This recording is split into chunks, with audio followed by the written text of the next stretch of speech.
করেছে এটা? তুমি যে বোতল ফুটাতে, আমি তো জানি না, আমি আমার এটা ফুটিয়েছি, আর দেখো কেমন হয়ে গেছে।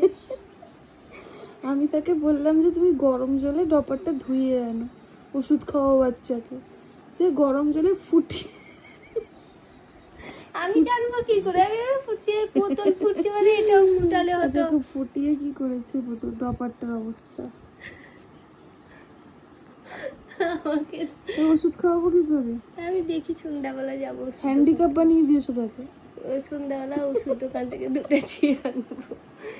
দেখি দাও কেমন হয়ে গেছে দেখো, আমি তো অবাক হয়ে গেছি। অবাক হয়ে, এটা কি হিটপ্রুফ নাকি? আমি তোমার বোতল ফুটাচ্ছ, আমি আবার এটা ফুটিয়ে দেখলাম যে এটা ফুটাই দেখি এটা ঠিক থাকে। এর ভিতরে ওষুধ জাম হয়ে গেছিল, আমি ভাবলাম ফুটিয়ে দিলে তো সব প্লাস্টিক ফুটাবে আর কি। এই প্লাস্টিকটা যে এরকম, আমি তো জানি না। মেয়ে এখন ওষুধ খাবে কি দিয়ে যাই না, হ্যান্ডিক্যাপ বানিয়ে দিয়েছে পুরো একে। ফুটিয়েও আমি এক্ষুনি যখন বন্ধ করতে যাই দেখি